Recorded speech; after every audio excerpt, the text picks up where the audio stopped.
Viewers welcome back in programme. Viewers हुण आपां गलबात करन जा रहे हैं कि अजकल नेपाल दे विच काफ़ी सियासी उथल पुथल जिहड़ी है और चल रही है। ऊं जापदा है कि भारत वालों चीन पक्षी नेपाल के प्राइम मिनिस्टर मिस्टर ओली नूं पासे करन दीआं जिहड़ियां साजिशां ने वो चल रही हैं। इस बारे आपां विचार चर्चा करन जा रहे हैं और नाल ही गुरबाणी विचारां दी सांझ तुहाडे नाल पाई जाएगी। सो असीं चाहांगे कि तुसीं साडे नाल इसी तरह ही जुड़े रहना। देखण सुणन लई तुहाडा सब दा बहुत बहुत शुक्रिया जी। राज साहब की विचार ने इस मुद्दे बारे?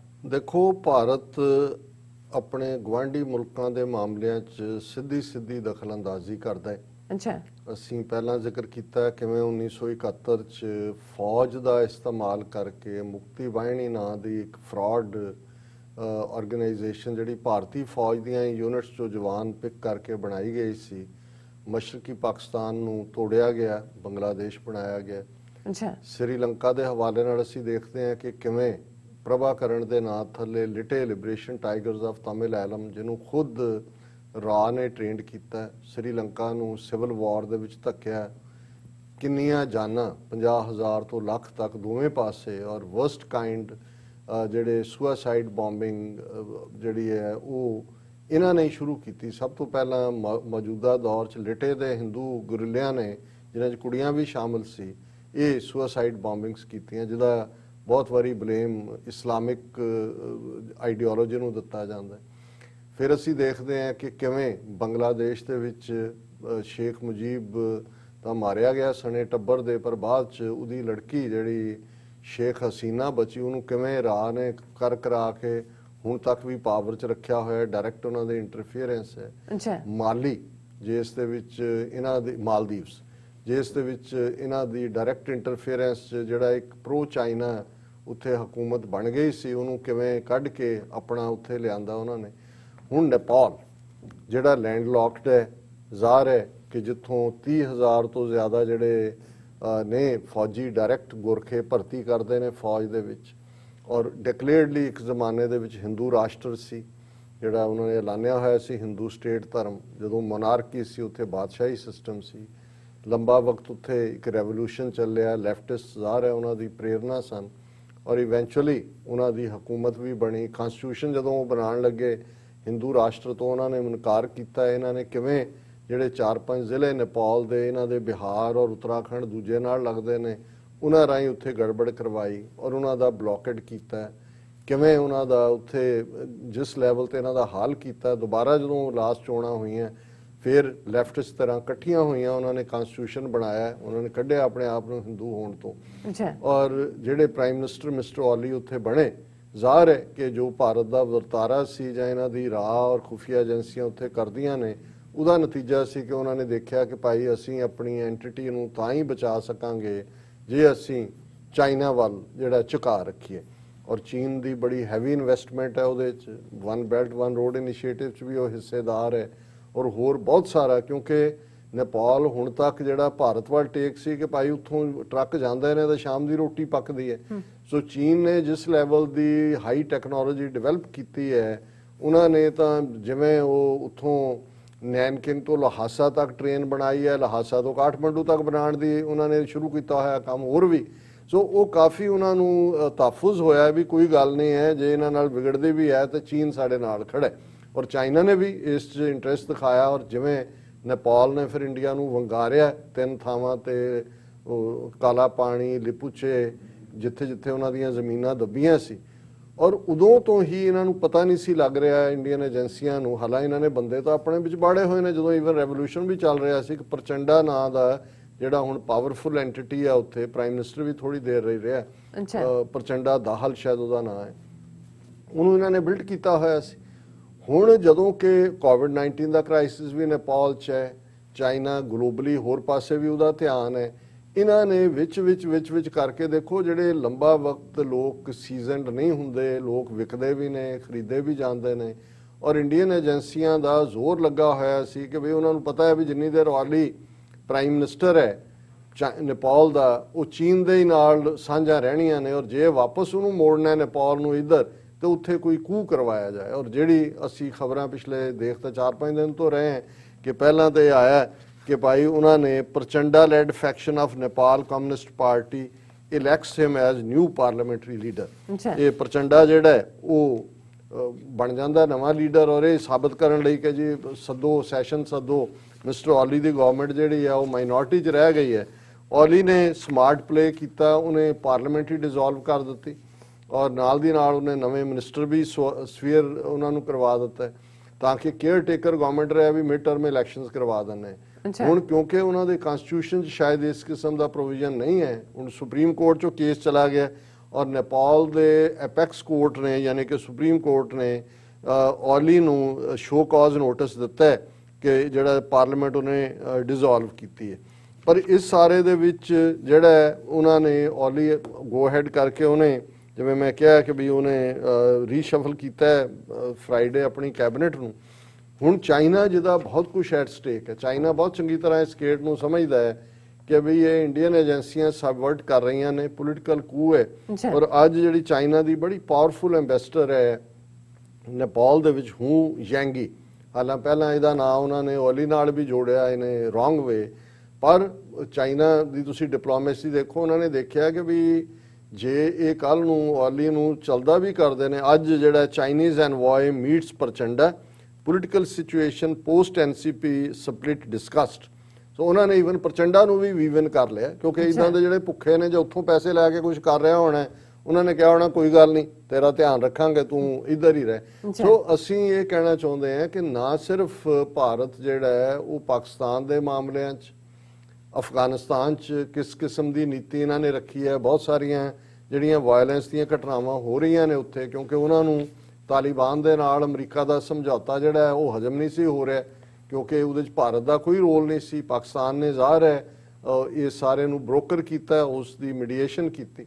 ਸੋ ਕੁੱਲ ਮਿਲਾ ਕੇ ਜੇ ਆਉਣ ਵਾਲੇ ਦਿਨਾਂ 'ਚ ਨੇਪਾਲ 'ਚ ਕੋਈ ਹੋਰ ਖੂਨ ਖਰਾਬੇ ਵੱਲ ਗੱਲ ਜਾਂਦੀ ਹੈ ਜਾਂ ਉੱਥੇ ਉਥਲ ਪੁਥਲ ਹੁੰਦੀ ਹੈ ਤਾਂ ਉਸ ਦੇ ਲਈ ਭਾਰਤੀ ਏਜੰਸੀ ਰਾਹ ਹੀ ਜ਼ਿੰਮੇਵਾਰ ਹੋਏਗੀ। ਔਰ ਚਾਈਨੀਜ਼ ਕਿਉਂਕਿ ਇਸ ਸਾਰੇ ਨੂੰ ਚੰਗੀ ਤਰ੍ਹਾਂ ਸਮਝਦੇ ਨੇ, ਉਹ ਸ਼ਾਇਦ ਡੈਮੇਜ ਕੰਟਰੋਲ ਦੀ ਕੋਸ਼ਿਸ਼ ਕਰ ਰਹੇ ਨੇ, ਪਰ ਇਹਨਾਂ ਨੇ ਆਪਣੇ ਵੱਲੋਂ ਉੱਥੇ ਇੱਕ ਪੋਲੀਟੀਕਲ ਕੂ ਕਰਵਾ ਦਿੱਤਾ ਹੈ। ਔਰ ਅਸੀਂ ਕਲੋਜ਼ਿੰਗ ਤੋਂ ਪਹਿਲਾਂ ਇੱਕ ਤਾਂ ਕੱਲ ਦੇ ਪ੍ਰੋਟੈਸਟ ਲਈ ਵੀ ਦੱਸ ਦਈਏ ਕਿ ਕਿਸਾਨ ਲੀਡਰਾਂ ਨੇ ਜਿਹੜੀ ਕਾਲ ਦਿੱਤੀ ਹੋਈ ਹੈ ਉਸ ਲਈ ਚਾਰੇ ਪਾਸੇ ਕੱਲ ਦੇ ਦਿਨ ਇੰਡੀਅਨ ਕੌਂਸੂਲੇਟ ਦੇ ਬਾਹਰ ਪ੍ਰੋਟੈਸਟ ਹੋ ਰਹੇ ਨੇ ਔਰ ਕੱਲ ਦੁਪਹਿਰੇ 11 ਵਜੇ ਤੋਂ 2 ਵਜੇ ਤੱਕ ਇੰਡੀਅਨ ਕੌਂਸਲ ਜਨਰਲ ਦੇ ਬਾਹਰ ਪ੍ਰੋਟੈਸਟ ਹੋਏਗਾ। ਅਸੀਂ ਵੀ ਸ਼ਮੂਲੀਅਤ ਕਰਾਂਗੇ ਔਰ ਮੈਂ ਬਾਕੀ ਵੀ ਆਪਣੇ ਪਾਕਿਸਤਾਨੀ ਭੈਣਾਂ ਭਰਾਵਾਂ ਨੂੰ, ਮੀਡੀਆ ਨੂੰ ਵੀ ਇਨਫੋਰਮ ਕਰ ਦਿੱਤਾ ਹੈ। ਸੋ ਜਿਹੜੇ ਵੀ ਪਾਰਟਿਸਿਪੇਟ ਕਰਨ ਸੋ ਚੰਗਾ ਹੋਏਗਾ ਕਿ ਵੀ ਸਾਡਾ ਸਾਂਝਾ ਮੈਸੇਜ ਆਏ ਕਿ ਭਾਈ ਅਸੀਂ ਆਪਣੀ ਧਰਤੀ ਦੇ ਉਹਨਾਂ ਜਾਇਆਂ ਦੇ ਨਾਲ ਖਲੋਤੇ ਹਾਂ ਜਿਹੜੇ ਇਸ ਹਾਲ ਦੇ ਵਿੱਚ ਬੈਠੇ ਨੇ ਆਪਣੇ ਹੱਕ ਲੈਣ ਦੇ ਲਈ। ਔਰ ਜਿਵੇਂ ਅਸੀਂ ਕਬੀਰ ਸਾਹਿਬ ਦੀ ਬਾਣੀ ਨੂੰ ਵਿਚਾਰਦੇ ਰੋਜ਼ਾਨਾ 2 ਸ਼ਲੋਕ, ਅੱਜ ਵੀ ਸ਼ਲੋਕ ਨੰਬਰ 132 ਔਰ 133 ਹੈ ਔਰ ਇਹ ਵੀ ਯਾਦ ਦਹਾਨੀ ਹੈ ਕਿ ਜਿਵੇਂ ਅਸੀਂ ਕੱਲ ਦੇ ਉੱਤੇ ਗੱਲ ਛੱਡ ਦਿੰਦੇ ਔਰ ਜਦੋਂ ਜਿਸ ਉਮਰ 'ਚੋਂ ਅਸੀਂ ਲੰਘ ਰਹੇ ਹਾਂ ਉਸ ਨੂੰ ਵੀ ਰੱਬ ਦੀ ਯਾਦ ਲਈ ਅਸੀਂ ਸਮਝਦੇ ਹਾਂ। ਆਮ ਅਸੀਂ ਆਪਣੇ ਬਜ਼ੁਰਗਾਂ ਤੋਂ ਵੀ ਹੁੰਦੇ ਸੀ ਕਿ ਵੀ ਉਹ ਕਹਿੰਦੇ ਨੇ ਕਿ ਭਾਈ ਜਦੋਂ ਉਹਨਾਂ ਨੇ ਕਹਿਣਾ ਕਿ ਭਾਈ ਰੱਬ ਨਾਲ ਜੁੜੋ, ਰੱਬ ਨੂੰ ਯਾਦ ਕਰੋ, ਅਜੇ ਬੜੀ ਉਮਰ ਪਈ ਹੈ, ਅਜੇ ਤਾਂ ਸਾਡੀ ਖੇਡਣ ਮੱਲਣ ਦੀ ਉਮਰ ਹੈ, ਇਹ ਬੁਢਾਪੇ 'ਚ ਜਾ ਕੇ ਦੇਖਾਂਗੇ। ਪਰ ਜਦੋਂ ਤੱਕ ਤੁਹਾਡਾ ਬੁਢਾਪਾ ਆਉਂਦਾ ਹੈ ਉਦੋਂ ਤੱਕ ਫਿਰ ਹਾਲ ਇਹ ਹੁੰਦਾ ਹੈ ਜਿਹਨੂੰ ਗੁਰੂ ਤੇਗ ਬਹਾਦਰ ਸਾਹਿਬ ਨੇ ਫਰਮਾਇਆ ਕਿ ਸਿਰ ਕੰਪਿਓ ਪੱਗ ਡਗਮਗੈ ਨੈਣ ਜੋਤ ਤੇ ਹੀਨ ਕਹ ਨਾਨਕ ਇਹ ਬਿਦ ਪਈ ਤਉ ਨ ਹਰ ਰਸਲੀਨ। ਕਿ ਸਿਰ ਕੰਬਦਾ, ਪੈਰ ਲੜਖੜਾਉਂਦੇ ਨੇ, ਅੱਖਾਂ 'ਚ ਨਜ਼ਰ ਕੁਛ ਨਹੀਂ ਆਉਂਦਾ ਕਿ ਭਾਈ ਵਕਤ ਲੰਘ ਗਿਆ ਤੇ ਹੁਣ ਤੂੰ ਕੀ ਕਰੇਗਾ, ਜਿਹੜਾ ਵਕਤ ਸੀ ਸਾਂਭਣ ਦਾ ਉਹ ਤੂੰ ਸਾਂਭਿਆ ਨਹੀਂ। ਔਰ ਕਬੀਰ ਸਾਹਿਬ ਦਾ ਪਹਿਲਾ ਸ਼ਲੋਕ ਐਗਜ਼ੈਕਟਲੀ ਇਹੀ ਭਾਵ ਦਿੰਦਾ ਹੈ, ਕਬੀਰ ਰਾਮ ਨਾ ਚੇਤਿਓ ਜਰਾ ਪਹੁੰਚਿਓ ਆਏ ਲਾਗੀ ਮੰਦਰ ਦੁਆਰ ਤੇ ਅਬ ਕਿਆ ਕਾਢਿਆ ਜਾਏ।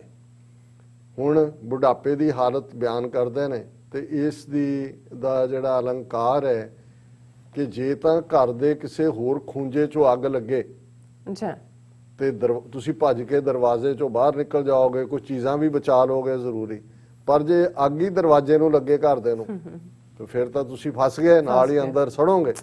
ਸੋ ਬੁਢਾਪੇ ਦਾ ਆ ਜਾਣਾ ਇਵੇਂ ਹੀ ਹੈ ਜਿਵੇਂ ਦਰਵਾਜ਼ੇ ਨੂੰ ਅੱਗ ਲੱਗ ਗਈ ਹੈ। ਸੋ ਕਬੀਰ ਸਾਹਿਬ ਕਹਿੰਦੇ ਨੇ ਕਬੀਰਾ ਰਾਮ ਨਾ ਚੇਤਿਓ ਜਰਾ ਪਹੁੰਚਿਓ ਆਏ, ਜਰਾ ਬੁਢਾਪੇ ਨੂੰ ਕਹਿੰਦੇ ਨੇ ਕਿ ਵੀ ਤੂੰ ਰੱਬ ਨੂੰ ਤਾਂ ਯਾਦ ਨਹੀਂ ਕੀਤਾ। ਇਹ ਰਾਮ ਦਸ਼ਰਥ ਦਾ ਬੇਟਾ ਨਹੀਂ ਹੈ, ਰਵਿਆ ਹੋਇਆ ਰਾਮ ਹੈ, ਰੱਬ ਹੈ ਜਿਹੜਾ ਹਰ ਇੱਕ ਦੇ ਵਿੱਚ ਹੈ। ਕਿ ਵੀ ਤੂੰ ਰੱਬ ਨੂੰ ਯਾਦ ਨਹੀਂ ਕੀਤਾ ਤੇ ਬੁਢਾਪਾ ਆ ਗਿਆ। ਲਾਗੀ ਮੰਦਰ ਦੁਆਰ ਤੇ, ਲਾਗੀ ਕਹਿੰਦੇ ਨੇ ਅੱਗ ਨੂੰ, ਦੁਆਰ ਦਰਵਾਜ਼ਾ, ਮੰਦਰ ਪੁਰਾਣੀ ਜ਼ੁਬਾਨ ਦੇ ਵਿੱਚ ਘਰ ਨੂੰ, ਤੇਰੇ ਘਰ ਦੇ ਬੂਹੇ ਨੂੰ ਅੱਗ ਲੱਗ ਗਈ ਹੈ, ਅਬ ਕਿਆ ਕਾਢਿਆ ਜਾਏ, ਹੁਣ ਇੱਥੋਂ ਕੱਢੇਗਾ ਕੀ ਬਾਹਰ, ਕਿ ਸਭ ਕੁਝ ਹੀ ਸਵਾਹ ਹੋਣ ਦਾ ਹੈ। ਔਰ ਦੂਸਰਾ ਹੈ ਕਬੀਰ ਕਾਰਨ ਸੋ ਭਇਓ ਜੋ ਕੀਨੋ ਕਰਤਾਰ, ਤਿਸ ਬਿਨ ਦੂਸਰ ਕੋ ਨਹੀਂ ਇੱਕ ਹੈ ਸਿਰਜਣਹਾਰ।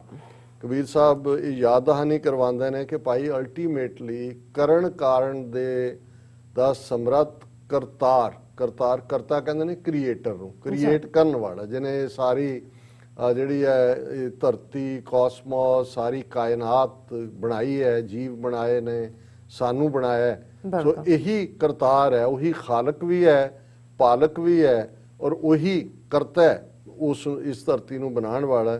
ਕਬੀਰ ਕਾਰਨ ਸੋ ਭਇਓ ਜੋ ਕੀਨੋ ਕਰਤਾਰ, ਕਿਉਂਕਿ ਇਹਦੇ 'ਚ ਵੀ ਇੱਕ ਇਹਨਾਂ ਦੀ ਜਿਹੜੇ ਇਹਨਾਂ ਦੇ ਸ਼ਾਸਤਰਾਂ ਦੀ ਇੱਕ ਫਿਲਾਸਫੀ ਹੈ, ਉਹਦੇ 'ਚੋਂ ਇਹ ਇੱਕ ਆਰਗੂਮੈਂਟ ਯੂਜ਼ ਕਰਦੇ ਨੇ ਕਿ ਵੀ ਕਾਰਨ ਜਿਹੜਾ ਹੈ ਉਸ ਤੋਂ ਬਿਨਾਂ ਕ੍ਰੀਏਸ਼ਨ ਨਹੀਂ ਹੁੰਦੀ।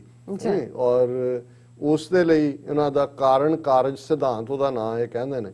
ਪਰ ਕਬੀਰ ਸਾਹਿਬ ਕਹਿੰਦੇ ਨੇ ਵੀ ਕਾਰਨ ਜਿਹੜਾ ਹੈ ਕਰਤਾਰ ਹੀ ਹੈ। ਜਦੋਂ ਕਰਤਾਰ ਨੇ ਮਿਥ ਲਿਆ, ਉਹਨੇ ਕ੍ਰੀਏਟ ਕਰਨਾ ਹੈ, ਉਹਨੇ ਕ੍ਰੀਏਟ ਕਰ ਦਿੱਤਾ। ਤਿਸ ਬਿਨ ਦੂਸਰ ਕੋ ਨਹੀਂ, ਕਿ ਉਸ ਤੋਂ ਬਿਨਾਂ ਹੋਰ ਕੋਈ ਹਸਤੀ ਨਹੀਂ ਹੈ ਜਿਹੜਾ ਕ੍ਰੀਏਟ ਕਰਦਾ ਹੈ। ਔਰ ਇੱਕ ਹੈ ਸਿਰਜਣਹਾਰ। ਸਿਰਜਣ ਫਿਰ ਸਿਰਜਣਾ ਕਿਸੇ ਚੀਜ਼ ਨੂੰ ਬਣਾਉਣ ਨੂੰ ਕਹਿੰਦੇ ਨੇ, ਕਿ ਸਿਰਫ ਤੇ ਸਿਰਫ ਉਹ ਇੱਕ ਰੱਬ ਹੈ ਜਿਸ ਨੇ ਸਾਰੀ ਕਾਇਨਾਤ ਬਣਾਈ ਹੈ, ਜਿਹਨੇ ਜ਼ਮੀਨ ਬਣਾਈ ਹੈ, ਜਿਹਨੇ ਹਵਾ ਪਾਣੀ ਸਭ ਰੱਖਿਆ ਇਸ ਧਰਤੀ ਦੇ ਉੱਤੇ, ਸਾਡੀ ਖੁਰਾਕ ਵੀ ਰੱਖੀ ਹੈ। ਕੀਤਾ ਪਸਾਓ ਇੱਕੋ ਕਵਾਓ, ਤਿਸਤੇ ਹੋਏ ਲੱਖ ਦਰਿਆਓ, ਪਾਣੀ ਵੀ ਬਣਾਇਆ ਇੱਕੋ ਵਾਰੀ ਉਹ ਕੁਇਆ, ਤੇ ਜੋ ਕੁਛ ਵੀ ਹੈ ਉਹਨੇ ਇੱਕੋ ਵਾਰੀ ਕੂ ਕੇ ਬਣਾਇਆ। ਔਰ ਆਸਣ ਲੋਏ ਲੋਏ ਭੰਡਾਰ, ਜੋ ਕੁਛ ਪਾਇਆ ਸੋ ਏਕਾ ਵਾਰ, ਇੱਕੋ ਵਾਰੀ ਸਾਰਾ ਖਜ਼ਾਨਾ ਭਰ ਦਿੱਤਾ ਹੈ ਕਿ ਭਾਈ ਖਾਵੋ ਖਰਚੋ ਰਲ ਮਿਲ ਭਾਈ, ਤੋਟ ਨਾ ਆਵੇ ਵੱਧੋ ਜਾਈ। ਪਰ ਸਾਡੀਆਂ ਨਫ਼ਰਤਾਂ, ਸਾਡੀ ਅਨਾਹ, ਸਾਡੀ ਹਸਦ, ਸਾਡੀ ਈਰਖਾ, ਉਸ ਨੇ ਵੰਡੀਆਂ ਪਾਈਆਂ ਹੋਈਆਂ ਨੇ। ਔਰ ਅਸੀਂ ਅੱਜ ਕਿਉਂਕਿ ਲਾਸਟ ਪ੍ਰੋਗਰਾਮ ਹੈ ਵੀਕਐਂਡ ਦਾ, ਸਭ ਨੂੰ ਹੈਪੀ ਵੀਕਐਂਡ ਕਹਿੰਦੇ ਆ। ਹਾਂਜੀ, ਔਰ ਇਸ ਦੇ ਨਾਲ ਨਾਲ ਇਹ ਦੁਆ ਵੀ ਕਰਦੇ ਕਿ ਰੱਬ ਰਹਿਮਤ ਕਰੇ ਦੁਨੀਆ ਦੇ ਅੰਦਰ, ਅਮਨ, ਪ੍ਰੋਸਪੈਰਿਟੀ, ਔਰ ਖਾਸ ਤੌਰ ਤੇ ਜਿਹੜਾ ਕੋਵਿਡ-19 ਦਾ ਦੂਸਰਾ ਗੇੜ ਸ਼ੁਰੂ ਹੋ ਰਿਹਾ ਹੈ, ਇਸ ਤੋਂ ਵੀ ਰੱਬ ਸਭ ਨੂੰ ਮਹਿਫੂਜ਼ ਰੱਖੇ। ਜੀ ਡਾਕਟਰ ਸਾਹਿਬ ਤੁਹਾਡਾ ਬਹੁਤ ਬਹੁਤ ਸ਼ੁਕਰੀਆ, ਤੁਸੀਂ ਅੱਜ ਦੇ ਅਹਿਮ ਇਸ਼ੂ ਤੇ ਅੱਜ ਦਾ ਵਿਚਾਰ ਸਾਡੇ ਦਰਸ਼ਕਾਂ ਨਾਲ ਸਾਂਝਾ ਕੀਤਾ। ਸੋ ਅਸੀਂ ਆਪਣੇ ਵਿਊਅਰਸ ਕੋਲ ਨੇ ਇਜਾਜ਼ਤ। ਵਿਊਅਰਸ, ਸਾਡੇ ਪ੍ਰੋਗਰਾਮ ਦਾ ਸਮਾਂ ਇੱਥੇ ਸਮਾਪਤ ਹੁੰਦਾ। ਤੁਸੀਂ ਆਪਣੀ ਰਾਏ ਤੇ ਸੁਝਾਅ ਸਾਨੂੰ ਭੇਜਣਾ ਭੁੱਲਣਾ। ਸਾਡੇ ਇਸ ਪਤੇ ਤੇ SOS@tv84.tv ਤੇ ਅਸੀਂ ਆਪਣਾ ਪ੍ਰੋਗਰਾਮ ਲੈ ਕੇ ਫਿਰ ਦੁਬਾਰਾ ਤੁਹਾਡੇ ਸਾਹਮਣੇ ਹੋਵਾਂਗੇ। ਤਦ ਤੱਕ ਲਈ ਮੈਨੂੰ ਤੇ ਆਪਣੇ ਨਾਲ ਸੁਣਾ ਗਿਆ ਦੋ ਦੇਖਦੇ ਰਹੋ TV84। ਬੁਲਾ ਦਿਓ ਫਤਿਹ। ਵਾਹਿਗੁਰੂ ਜੀ ਕਾ ਖਾਲਸਾ, ਵਾਹਿਗੁਰੂ ਜੀ ਕੀ ਫਤਿਹ। ਰੱਬ ਰਾਖਾ।